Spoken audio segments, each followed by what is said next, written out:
Mabatong daanan, mga kahoy na nakakalat, at mga baon ng niyog ang isa sa mga makikita sa lugar na ito. Ngunit, may natatanging bagay ang kapansin-pansin rito. At iyon ay ang mga kabahayang dikit-dikit na animoy pinagtagpi-tagping mga yero at kahoy. Yung mga bata ring masayang nagsisipaglaro sa labas ng kanilang tahanan, walang kamuwang-muwang sa pagsubok na kinahaharap ng kanilang buhay.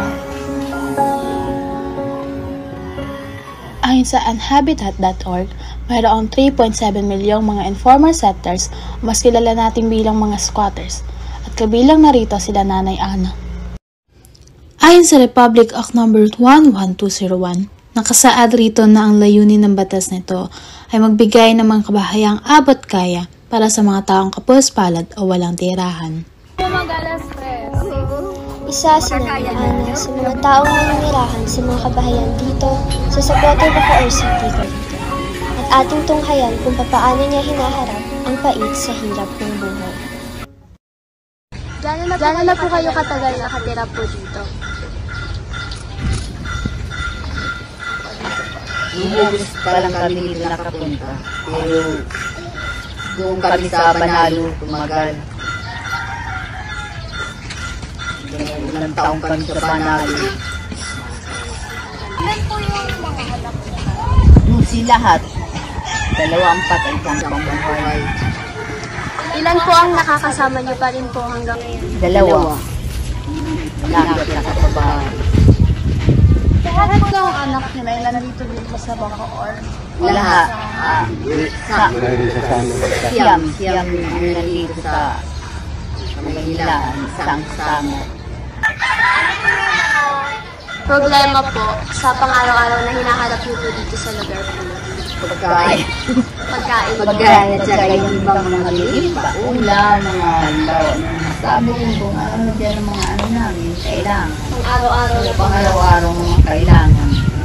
Sabihin mo namin. Napansin po namin kanina sa bahay niyo yung mga kahoy. Parang saan niyo po yung ginagamit? Gaso. Okay lang niya mo. Kasi wala kami gasol at saka kalan. Nang makita nga namin si Nanay Ana na nagtatanggal ng mga pako mula sa kahoy, ay agad namin siyang tinulungan upang tanggalin ang mga pako rito.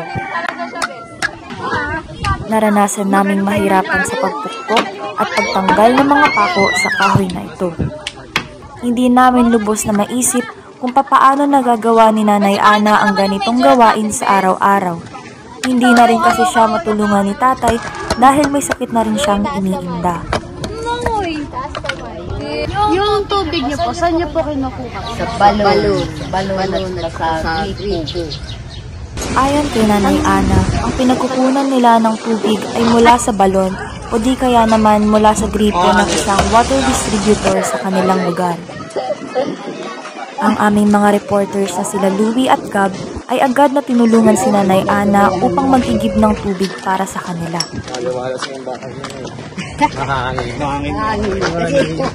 Lahat butas Kaya ang naala namin kung yung sa may hagdan, maabot na yun, maulan dito ng malaki.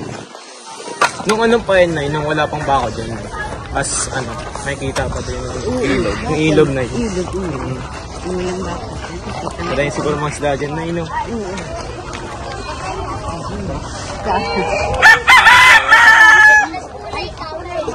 Pagkatapos nga nilang mag-igib ay agad kaming inanyayahan ni Nanay Ana upang mananghalian. Makita ko lang kayo basta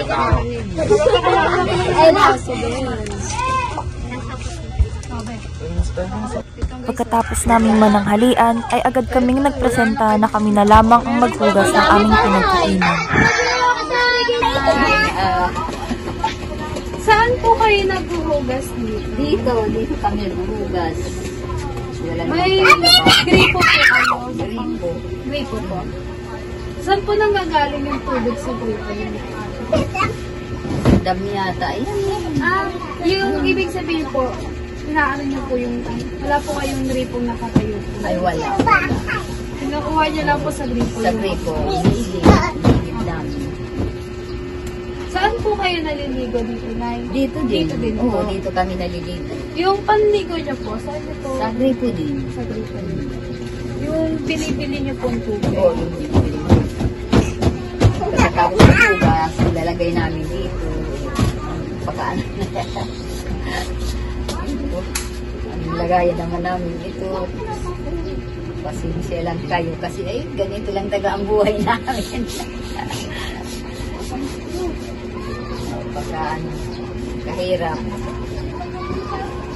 Hirap talaga kung totoo. Sige mo lang ano. Ganito ang ginagawa ni Nanay Ana araw-araw upang mahugasan ang kanilang pinagkainan. Walang lababo, gripo, at tanging sahig at tubig mula sa pinag-igiban lamang ang ginagamit upang mahugasan ang pinagkainan. Ano game nyo? Ano game sa akin? Nakamaulat na dyan. Kamukha niyo Yung song ka.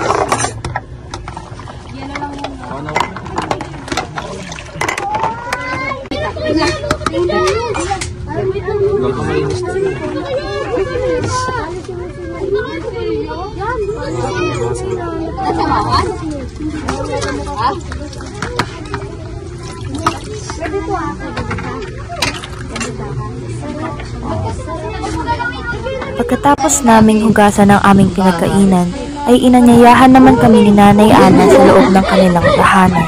Dito tayo. Ayun ang electric ano. Ito lang ang bahay namin. Dito po kayo natutulog. Hindi, yung sisilay at saka ang mama niya dito. Kami naman mag-asawa dito. Yung anak ko ng mga lalaki dito. Ano po nilalatag niyo po dito? Banig. Natutulog po Ito. kayo. Banig. Banig lang. Maliit, Nasapin na namin masikip, ng kumot. at hindi mo aakalaing magkakasya ang kanilang pamilya sa kanilang munting tahanan. Ito lang ang ano namin. Kasi ito, hindi naman ito sa amin. Doon sa kabila. Tingnan mo. Napakaliit lang. Matapos kaming papasukin ni Nanay Ana sa kanilang tahanan, ay naisip naming makipaglaro muna sa mga kabataang nasa labas ng kanilang tirahan. Kita sa mukha ni Nanay Ana at ng mga kabataang nandito, naggalak na galak sila at masaya sa dinala naming mga laruan para sa kanila.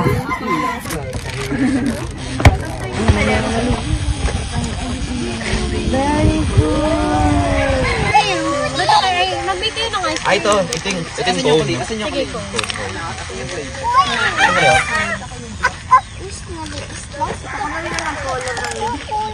Oh, may barrel din. Inspiration po para magpatuloy po sa buhay. Ang mga anak namin, mga anak namin, mga anak namin.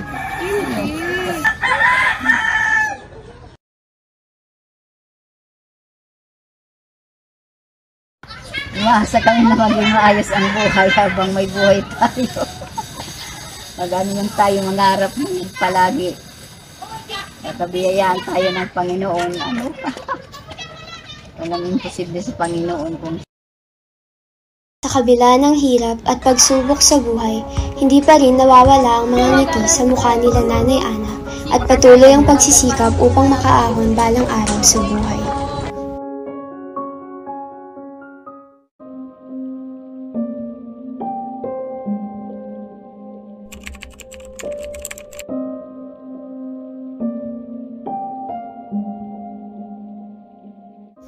Tumpok-tumpok na basura ang makikita sa lugar na ito. Iba't ibang insekto, dumi, at iba pa ang makikita rito. Mayroon ding mga kabahayang nakatayo na kung saan mapapaisip ka na lamang kung paano nila natitiis ang dumi sa lugar nila. Makipot ang daan papunta sa bahay ni Tatay Eddie. Samantalang tila bodega naman ang bahay ni Ate Cristina. Walang banyo o kusina ang makikita rito. Good afternoon po. My name is Michael Boy po. Ako naman po si Gab. I'm the leader. Ano po? What's your name? My name is Cristina Bato Romero. Ilang taon na po kayo? 39. Meron po kayong mga anak? Wala, single. Ilang taon na po kayo? 39. Ano na po? Ilang taon na po kayo sa pangangalakan? Simula 2018 ako eh. Hanggang ngayon eh. Ano po? Paano po yung ginagawa niyo po? Yung pangalakot sa pangaraw? Ano yung ginagawa niyo? Kapag ano po, kapag wala po masyadong kalakan. Kapag po sa mga lugar, may make-up ng mga bibenta rin nila, tapos bibenta rin ng mga ganun lang. Pero pagka walang-wala talaga, pero mas ka lang nakatambay rin. Ano po, may tanong lang po ako kung baga, para sa inyo po, kung gagana po itong lugar na to, masasatisfy po ba kayo na ayusin po itong lugar nyo na dito sa akin? Pwede rin. Magiging masaya mga pagaganak dito para kay Manila. Kapit-bahay dito.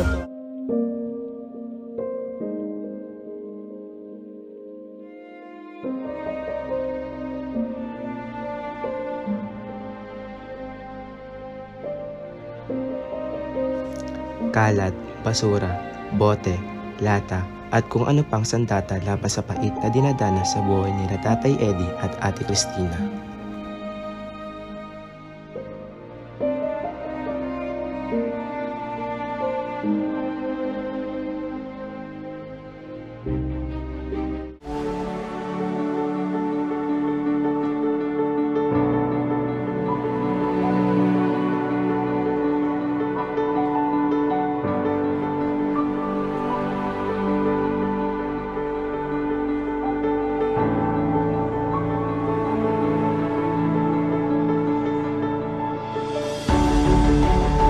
Gaano katagal na po kayong nakakulong po dito?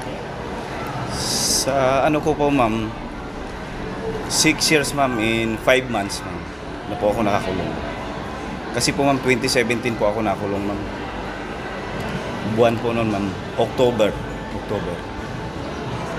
Sa ano po, sa loob ng ilang taon nyo po rito sa loob, ano po yung napansin yung pagbabago po sa inyo? Marami po sir ma'am. Kasi nung nasa raya pa po ako, napaka mainitin po ang ulo ko. Tsaka yung haba po ng pasensya, wala po ako noon. Simula po ako napasok po dito sa loob, unti-unti pong nababago yung sarili. Ano-ano po yung hirap na dinanas niyo po dito sa loob ng kulungan? Marami po ma'am, sir. Unang-una po, yung lungkot po at pangungulila sa pamilya. Dahil yung paggabay ko po sa mga anak ko, hindi ko na po sila magabayan. Yung paglaki po nila, kung paano na. Pati na rin po yung mga pang-araw-araw nilang pangailangan. Napakahirap po talaga mapawalay sa mga mahal sa buhay. Lalong-lalo na po pagdating po sa mga anak. Yun po ang pinakamahirap. Sa kabila po ng paghihirap nyo rin, ano po yung mga bagay na natutunan nyo? Ang mga natututunan ko po, siguro dapat baguhin na po ang sarili. Dahil kung hindi po babaguhin ang sarili, kung sakasakali po ako makalaya, ganun pa rin po ang mangyayari sa akin.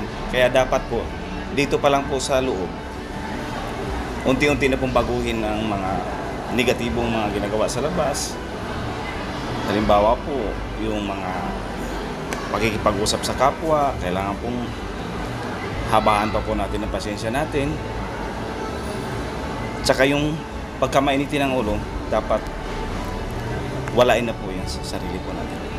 Ano-ano po yung pinagkakaabalahan niyo po habang nandito po kayo sa loob? Marami po ma'am, marami po ditong pagkakabalahan ma'am. Sa tulong na rin po ng mga mababait po namin mga BGMP personnel po ma'am. Meron po kaming mga service provider po ma'am na mga pumapasok po dito ma'am. Isa rin po yan sa nakakatulong po sa amin ma'am. Nakakatulong po ba yun para po maibsan or pansamantalang makalimutan niyo po yung mga kalungkutan po na nararamdaman niyo po dito sa loob? Yes po ma'am. Kasi kung wala po sila ma'am, ang aming pag-iisip po ma'am, doon lang po sa isang bagay na kung saan, doon po kami nalulungkot lang. Pero kung halimbawa po ma'am, nandito po sila, sumasali po kami ma'am sa mga kung ano-anong mga aktibidades po dito ma'am, upang maibsan po yung mga kalungkutan po namin ma'am. Doon po namin may focus yung mga nararamdaman po namin. May oras po ba kayo nagkakaroon ng problema sa mga kainan? Wala po. Okay naman po. Okay na naman. Okay po lahat po dito. Napakabait po ng aming jail warden tsaka mga BGMP personnel po. Palagi po nila kaming tinuturuan ng maayos po at lagi po kaming ginagabayan. Ano po yung mga ginagawa pong activity?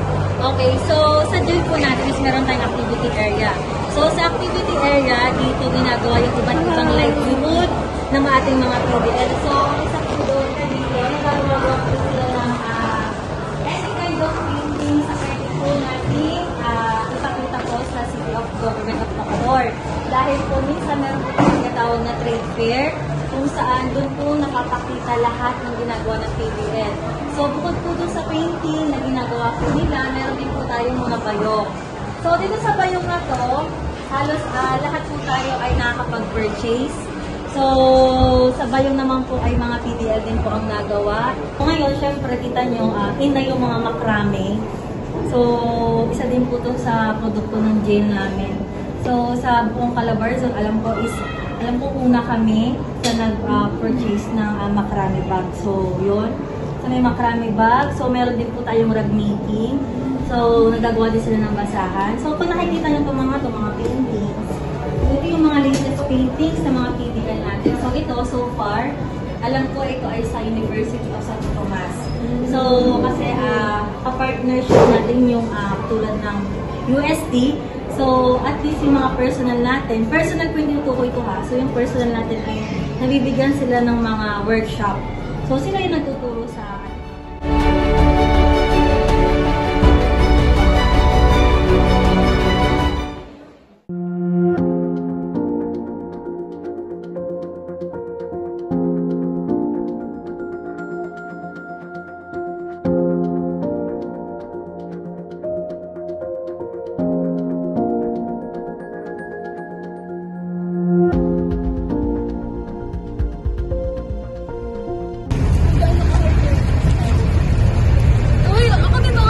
hardworking si Tiffany.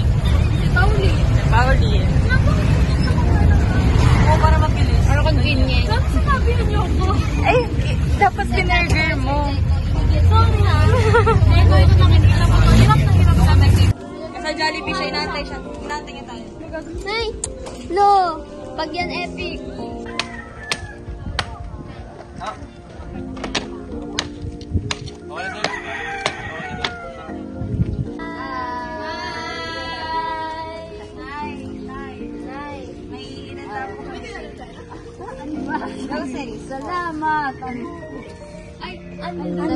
Salamat. Salamat sa inyo lahat. Groceries. Una-una sa Panginoon natin, salamat. Katapos sa inyo, nagbigay sa amin ng biyaya. Salamat sa inyo lahat, ha. Lalo kayo, pati mga magulang ninyo. Kasi sila nagpapaaral sa inyo, eh. Kayo lahat wala. Pati ang mga magulang ninyo. Salamat. Naiyak ako sa inyo. Iiyak. Saka naiiyak pa. Ano ba yan?